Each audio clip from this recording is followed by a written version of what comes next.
오늘 말씀은 고린도전서 6장 9절에서 20절입니다. 고린도전서 6장 9절에서 20절, 좀 길지만 우리 하나님의 말씀이니까 우리 한 목소리로 함께 읽도록 하겠습니다. 시작. 불의한 자가 하나님의 나라를 유업으로 받지 못할 줄을 알지 못하느냐? 미혹을 받지 말라.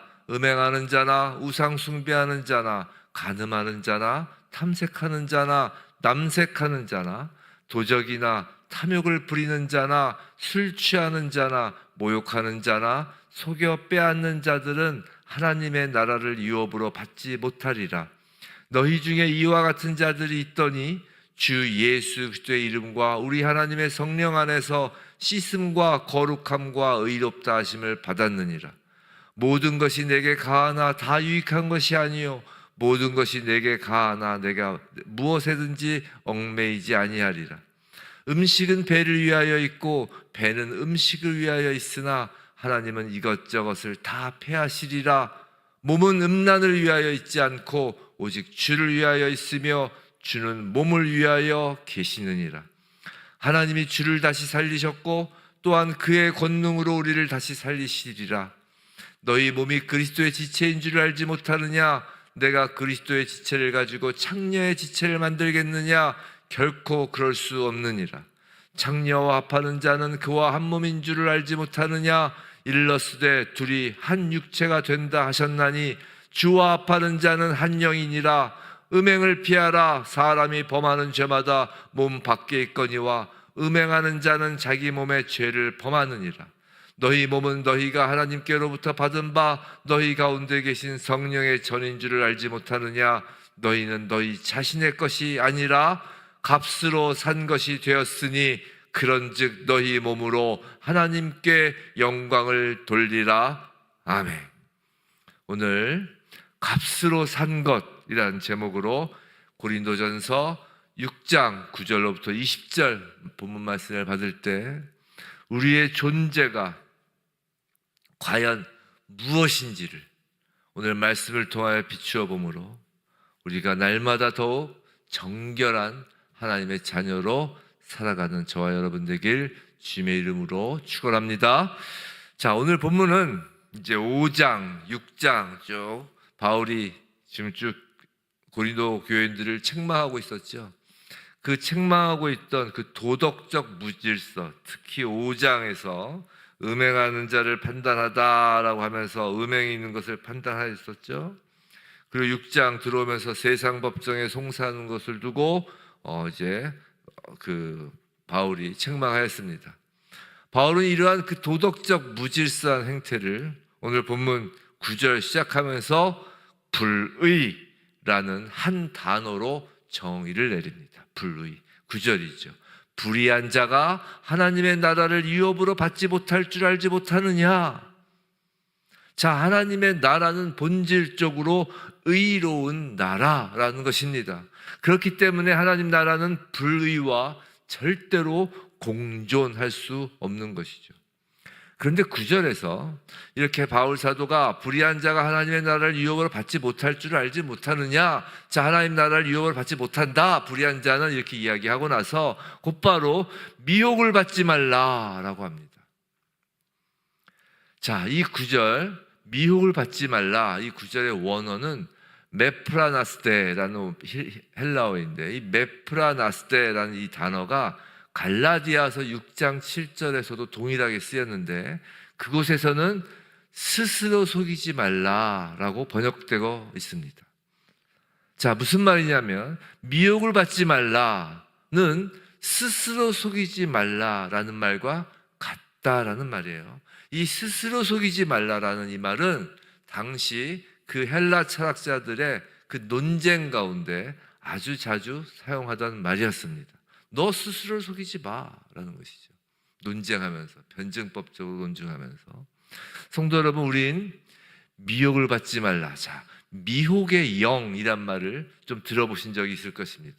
사탄의 영, 사단의 영에 대한 그 표현으로 어둠의 영, 참소의 영, 참소하는 영, 또 거짓의 영, 그리고 미혹의 영, 이렇게 사단의 영에 대하여 표현하는 것을 많이 들어보셨죠.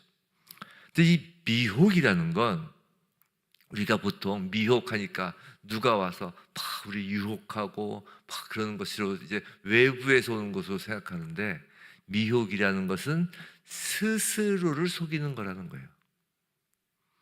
자, 사람이 교만한 지혜로, 사람의 그 지혜, 이 교만한 마음으로 어떤 기준을 마음대로 정하고, 특별히 도덕적인 기준을 자기 마음대로 정하고, 더 나아가 사랑이라는 이름으로, 하나님은 사랑이야 라는 이 사랑이라는 이름으로 어떤 하나님의 절대 기준을 인간에게 하나님께서 강요하지 않으신다, 하나님은 사랑이시니까 라고 스스로를 속인다는 거예요. 그렇게 스스로를 속이며 방종의 극단을 달리는 것입니다. 오늘 설교 말씀 잘 들어보세요. 오늘 본문 말씀이 그렇게 호락호락 쉬운 말씀들이 아닌데 따박따박 하나하나 이렇게 좀 새겨들으면 우리가 깨닫는 것도 있고 우리에게 적용할 것이 있을 것입니다. 자, 우리가 무릇 마음을 지키라라는 말씀도 들어본 적이 있을 거예요. 근데 무릇 마음을 지키라라는 것은 사실 내 마음을 지키는 것이 아니라 내 안에 심어 놓으신 하나님의 마음을 지키라는 거예요. 즉 하나님의 뜻을 지키라는 것입니다. 성도 여러분, 우리 안에 무슨 선한 것이 있겠느냐라고 하잖아요. 우리 안에, 나 안에는 선한 것이 없어요. 하나님이 심어 놓으신 하나님의 마음, 하나님의 뜻이 선한 것이죠.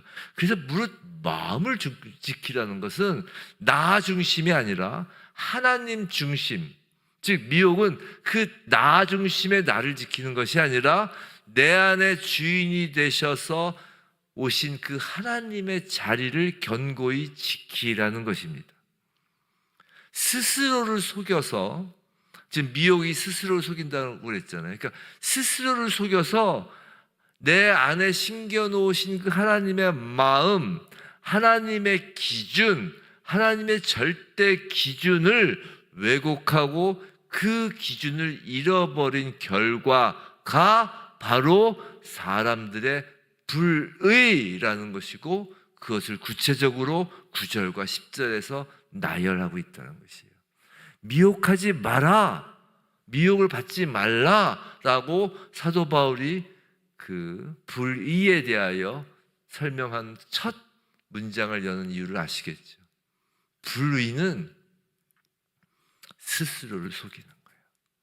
근데 스스로를 속인다라는 건 내가 내 기준을 마음대로 세우고 하나님이 세우신 그 기준을 왜곡하고 잃어버리는 것을 스스로를 속이는 거라고 하는 것이고, 내 마음을 지키지 못하는 것이라고 하는 것이고, 그것이 미혹을 받는 것이라는 것입니다.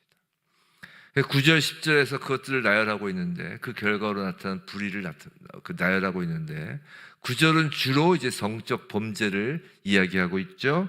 그리고 10절은 그 외의 부도덕한 죄를 언급하고 있어요. 자, 9절은 우상숭배를 지금 이야기하고 있어요. 9절에서, 그죠? 9절 후반부를 이야기하는 거예요. 미혹하지 말라고, 음행하는 자나 우상숭배하는 자나라고 하죠. 자, 우상숭배, 당시 이교도들의 신전에서의 매춘과 관련된 것이죠.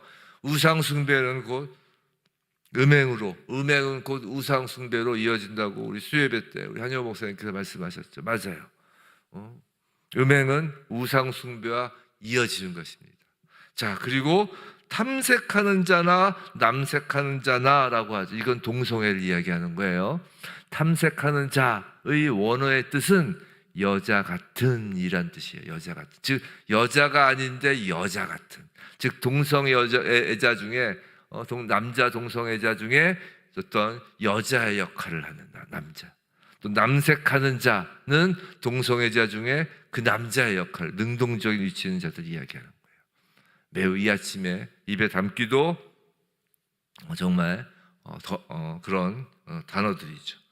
자, 10절 도적이나, 이건 이제 성적인 것 이외의 죄를, 지금 부도덕한 죄를 언급한다고 그랬어요. 도적이나 탐욕을 부리는 자나 술 취하는 자나 모욕하는 자나 속여 빼앗는 자들은 하나님의 나라를 유업으로 받지 못하리라. 자, 불의한 자가 하나님의 나라 유업을 받지 못할 줄 알지 못하느냐? 자, 받지 못한다. 결론을 맺죠. 자, 9절 10절을 통해 성적 범죄자들과 그 밖의 도덕적 범죄자들을 구체적으로 열거한 것은 고린도 교회가 이런 범죄가 성행하였을 뿐만이 아니라 이런 죄를 아무리 범하여도 우리는 하나님 나라를 상속받는데 지장이 없어 라고 가르치는 자들이 있었다는 것이에요. 하나님의 주권적 은혜, 하나님의 그 구원의 확실성만을 강조하면서 그것을 살짝 왜곡해서 자유방임주의를 주장하며 스스로를 속이고 있다는 것이, 그것에 대하여 미혹을 받지 말라라는 것이.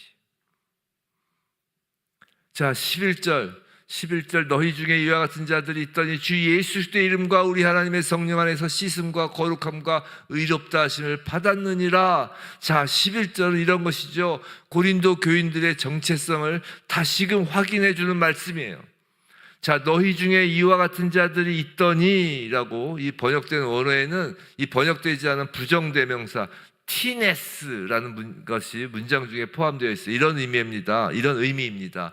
자, 사도 바울이 처음 방문해서 복음을 전했을 때 지금 고린도 교인 중에 다는 아니지만 이렇듯 하나님 나라를 유업으로 받기에 부적합한 불의한 사람들이 일부 있었다는 것이에요. 지금 그 부정되면서 티네스, 그러니까 이전에 이런 사람들이 있었어.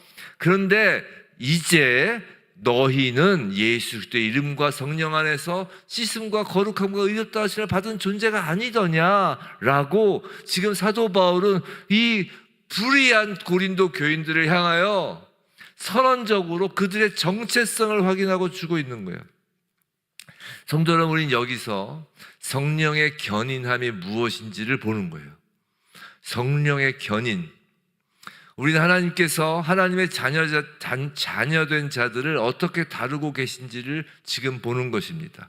자, 성령 시대에 말씀 가운데 임하신 성령님을 통해 계속해서 하나님은 우리의 정체성을 확인시키시면서 끌고 나가신다는 것이에요. 사실 지금까지 살펴본 고린도전서에서도 그랬어요. 자, 고린도전서 첫 번째 주제가 뭐였는지 기억나세요? 그건 교회 분열과 분쟁이었는데 그 교회 분열과 분쟁을 질책하면서도 하나님은 사도 바울을 통하여 이 말씀을 하세요. 너희는 하나님으로부터 나서 그리스도 예수 안에 있고 예수는 하나님으로부터 나와서 우리에게 지혜와 의로움과 거룩함과 구원함이 되셨으니, 이게 고린도전서 1장 30절입니다. 너희는 지금 분열과 분쟁을 계속하는 교회를 향하여서 너희는 하나님으로부터 난 자들이야 라고 한다는 것이에요. 또 고린도전서 3장 23절에서는 너희는 그리스도의 것이요 그리스도는 하나님의 것이니라, 너희는 그리스도의 것이야 라고 하면서 계속해서 그 분열하고 분쟁하고 있는 그 죄를 행하고 있는 그 불의한 고린도 교인들을 향하여 너희는 그리스도의 것이야, 너희는 하나님으로부터 난 자들이야 라고 정체성을 계속 일깨워 준다는 것이에요. 하나님은 하나님의 자녀들을 이 땅에서 정죄하시는 방법으로 우리를 하나님의 나라로 인도하시는 것이 아니라 오래 참으시며 우리가 당신의 자녀임을 계속 잊지 않도록 말씀하시며 사랑의 방법으로 인도하시는 것이에요. 근데 말씀을 안 보면 어떻게 돼요? 그 말씀을 통해 우리가 찔림을 받죠. 찔림을 받고 하나님이 우리를 경책하시지만 그러면서도 우리가 낙심하지 않고 계속 일어나 걸어갈 수 있도록 이렇게 하나님께서 우리의 정체성을 계속 재확인시키신다고요. 근데 말씀을 안 읽으면 이 성령의 견인을 받지 못하는 거예요. 하나님의 자녀됨입니다. 근데 그 자녀됨이 단지 영적인 의미에서만 자녀인가요? 아니라는 것이에요. 몸도 자녀된 몸이라는 것입니다. 그것을 이제 사도 바울은 12절 이하에서 자세히 기록합니다. 자, 당시 로마는 정치적으로는 헬라를 정복했지만 철학, 문학, 그런 정신세계는 헬라가 로마를 정복했어요. 헬라인은 항상 육체를 천시하였습니다. 이원론적 사고가 있었던 것이에요. 그래서 육체는 무덤이다 라는 속담까지 있었다고 해요. 그들에게 중요한 것은 이원론에서 혼과 영 쪽, 즉 혼과 영이 중요했던 것이고 육체 같은 것은 아무래도 좋았다는 것이에요. 이런 사상에서부터 두 가지 태도가 나와요. 잘 정리해 주시기 바랍니다. 자, 하나는 육체의 욕망과 본능을 억제하기 위해서는 육체를 학대하여야 한다는 금욕주의가 나와요. 금욕, 절제 이 자체는 건강한 신앙을 위해 필요하지만 금욕이 금욕주의가 되면 이건 다른 거예요. 이건 또 다른 형태의 인본주의인 것입니다. 사람이 우선이 되는 것이에요. 자, 또 하나의 태도는 이런 이원론적 사고, 즉 혼과 영은 좋은 것이고 중요한 것이고 육체는 하잘 것 없는 것이다라는 이 이원론적인 사고에서 나온 또 하나의 태도는, 하나는 금욕주의가 나왔다고 그랬죠. 또 하나는 육체란 어떻게 되든지 상관없으니까 육체로 무엇을 해도 좋다는 쾌락주의로 빠진 거예요. 그러니까 금욕주의와 쾌락주의는 극과 극을 달리는 거예요. 이게 다 이단인 것입니다.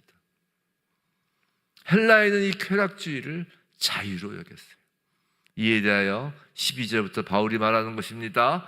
모든 것이 내게 가하나 다 유익한 것이 아니요 모든 것이 내게 가하나 내가 무엇에든지 얽매이지 아니하리라. 자, 사도 바울은 지금 자신이 무엇이든지 할 수 있는 자유가 있지만 무엇이든지 지배되지 않는다고 주장해요.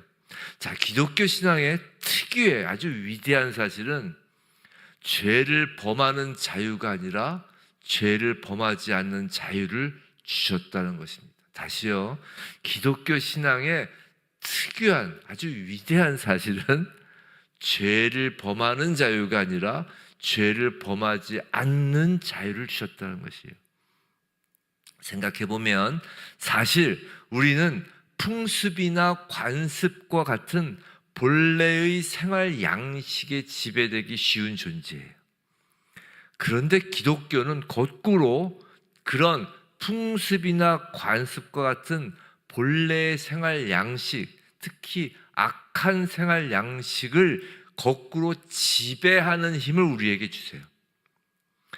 사람이 십자가의 능력을 참으로 경험하면 그는 육체나 본능의 노예가 아니라 오히려 그것들을 지배할 수 있게 된다는 것이에요. 지금 사도 바울이 말하는 것은 바로 이것이에요. 자, 사람들은 곧잘 나는 나 하고 싶은 대로 한다 라고 말하고 이것을 자유라고 생각하지만 사실은 나는 나 하고 싶은 대로 한다라는 것은 자신을 꽉 누르고 있는 그런 습관이나 어떤 정열이나 아니면 관습과 같은 본래의 생활 양식에 굴복하고 있는 것에 불과한 말이라고요. 그런데 그리스도의 능력을 받았을 때만이 나를 꽉 누르고 있는 그런 것들에 대하여 복종한다는 의미에서의 자유가 아니라 참다운 의미에서 나는 나 하고 싶은 대로 할 수 있는 거예요. 그리스도 안에서의 자유함은 죄를 범하는 자유가 아니라 죄를 범하지 않을 자유이며, 진정한 자유라는 것은 능력이 있을 때 가능한데 그 능력이 바로 그리스도의 능력, 성령의 능력이며 곧 나를 지배하고 있던 그런 악한 풍습이나 관습이나 생활 양식이나 습관을 이길 수 있는 능력이라는 것이에요. 자, 12절에서 나는 자유하다, 죄를 짓지 않을 자유가 있다라고 놀랍지 않습니까? 이런 표현이. 나는 자유하다라는 그들의 언어, 즉 헬라 철학, 헬라인들의 언어, 나는 내 마음대로 할 수 있어, 난 내 육체가 별것 아니기 때문에 내 마음대로 쓸 수 있어, 그런 쾌락주의나 육체의 이것을 더욱더 채찍을 쳐야 되는 금욕주의나 어떤 나는 자유하다는 걸 그렇게 잘못 사용하고 있던 헬라인들의 언어를 차용하여 사도 바울이 진정한 자유로 나는 자유하다, 나는 죄를 짓지 않을 수 있는 자유가 있다 라고 말했던 것처럼 13절에서는 또 당시의 언어들을 차용하는데 음식과 배로 표현하는 것으로 지금 바울이 이야기하죠. 자, 음식은 배를 위하여 있고 배는 음식을 위하여 있으나 하나님은 이것저것을 다 패하시리라 라는 이 표현은 음식의 길에 구애됨이 없이 아무 것이나 먹을 수 있는 그 자유에 대한 당시 고린도 교인들의 주장이에요. 이를 몸, 특히 성욕에까지 지금 적용해서 음식 규례에 관계없이 식욕을 충족시키는 것이 정작하듯이 지금 고린도 교인들은 자유로이 성욕을 충족시키는 일도 정당하다라고 스스로를 지금 속이고 있다는 것이에요. 스스로를.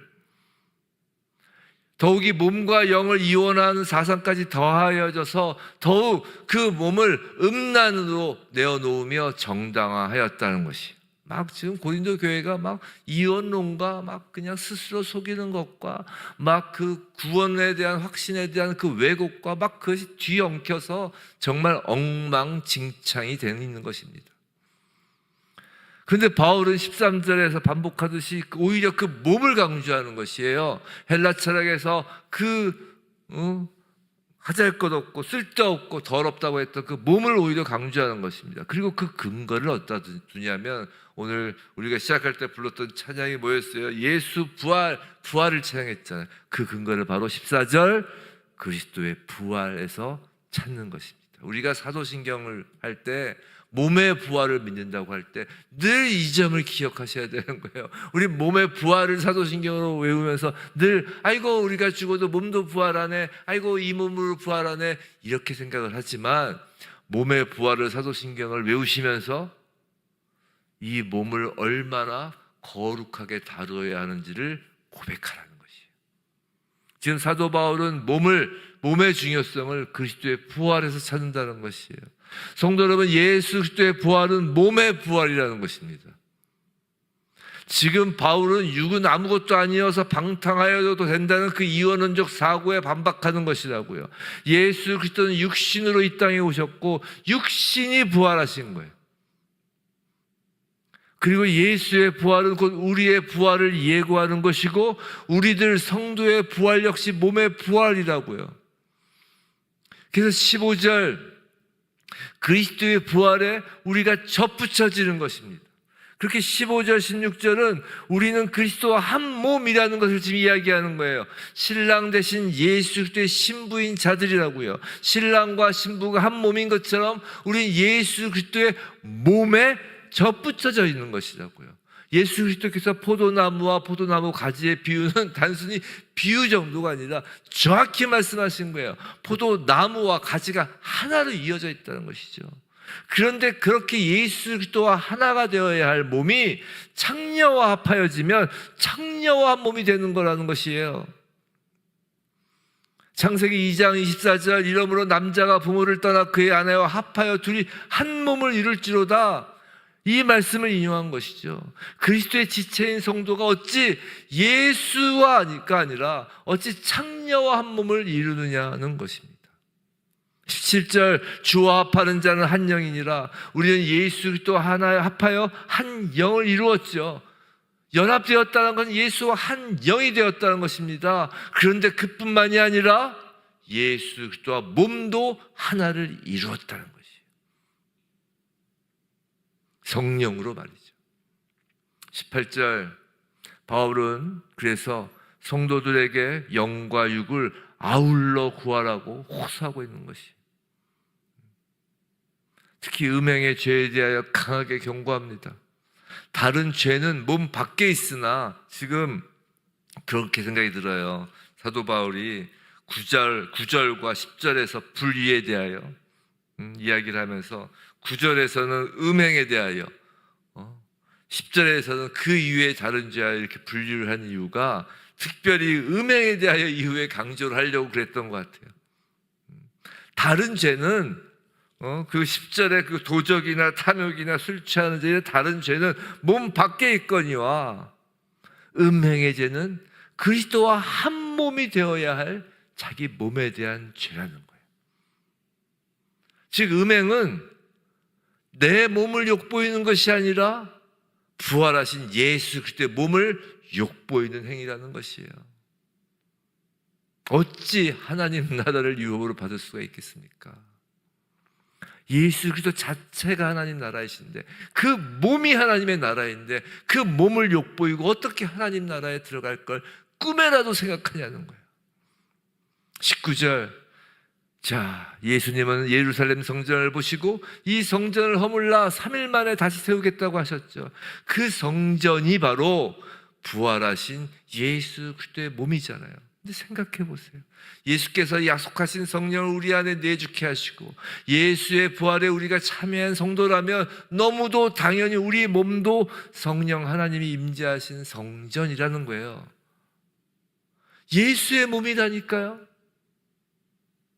그런데 그냥 공짜로 우리가 성전이 되었나요? 아닙니다. 엄청난 값을 치렀죠. 20절, 오늘 설교 제목이 뭐였어요? 값으로 산 것. 20절, 값으로 산 것이라는 것입니다. 근데 여기서 원어를 자세히 보면 너무나 놀라운 사실을 발견합니다. 오늘 앞에 거 헬라사 다 기억이 안 나도 이거 하나만 오늘 이 아침에 기억했으면 좋겠어요. 이거 하나만 오늘 하루 붙잡고, 아니 우리 일생을 붙잡고 사시기 바랍니다. 자, 값으로 산 것, 이 의미를 아셔야 돼요. 먼저 산 것이 되었으니, 이 말은 원어는 에고라스테네라는 말로 시장이란 뜻을 지닌 아고라 아시죠? 아고라 광장 해가지고 시장이란 뜻을 지닌 아고라에서 유래한 단어예요. 산 것이 되었으니 그 자체가, 즉 시장에서, 사람들이 다 보는 시장에서 공개적으로 산 것입니다. 그런데 바울은 그냥 산 것이 되었으니 해도 뜻이 통하여지는데 굳이 값으로라고 단어를 추가해요. 값으로라는 단어를 원어에서 이렇게 추가를 합니다. 이 값으로라는 원어는 티메스인데 이는 공정한 거래의 대가라는 뜻이에요. 즉 시장에서 샀는데 그냥 산 것이 아니라 공정한 대가를 지불하여 샀다는 것이에요. 누구를요? 저와 여러분을요. 성도 여러분, 우리 자신에게 한번 물어보세요. 여러분 자신과 예수 그리스도를 지금 맞바꾸는 것이 공정한 거래인가요? 예수가 누구세요? 하나님의 독생자이십니다. 성자 하나님, 하나님이시라고요. 그분과 우리가 같은 값으로 여겨질 수 있나요? 어느 누가 그렇다고 감히 말할 수 있겠어요? 어찌 피조물인 우리가, 이 죄 덩어리뿐인 우리가, 하나님을 알지도 못하였던 진노의 자식이었던 우리가 어찌 창조주 하나님과 견줄 수 있겠냔 말이에요. 그런데 하나님께서 그렇다는 것이에요. 하나님께서는 우리 대신 예수 그리스도를 십자가에 내어주신 것을 공정하다라고 말씀하신다는 것이 놀랍지 않으세요? 이게 하나님의 공의예요. 이게 하나님의 사랑이에요. 놀랍지 않으세요? 공의가 뭐예요? 공정해야 되잖아요. 일단 공정하다는 거예요. 성도 여러분, 예수 그리스도는 모든 인류를 구원하시기 위하여 오셨지만 명심해야 할 것은 나 한 명을 구원하시기 위하여 십자가에 달리셨다는 것이에요. 전 인류가 한 명도 안 남고 나 하나만 남아있다 할지라도 예수 그리스도는 십자가를 지셨다는 것이에요. 즉 나와 예수 그리스도를 맞바꾸신 것이 하나님은 공정하다라고 말씀하신다고요. 성도 여러분, 하나님은요 우리에게 노력해서 하나님의 자녀가 되라고 하신 적이 없어요. 먼저 하나님의 자녀로 삼으시고 하나님의 자녀답게 살라고 하신 것입니다. 우리가 우리의 가치를 예수 그리스도와 같은 가치로 여긴다면 음행을 할 수 없는 거예요. 본문에서 나열한 그 죄들을 저지를 수 없는 것입니다. 이것이 그리스도 안에서 죄를 짓지 않을 수 있는 진정한 자유이고 이것이 죄를 짓지 않을 수 있는 진정한 능력인 거예요. 이것이 십자가의 능력인 것입니다. 부디 오늘 하루도 성령께서 깨닫게 하시는 우리의 신분, 정체성, 값으로 산 것입니다. 그 우리의 정체성, 예수와 한 몸 된 그 예수의 몸을 지닌 자녀로서 거룩한 삶으로 하나님께 영광을 돌리는 그런 오늘 하루 되길 주님의 이름으로 축원합니다.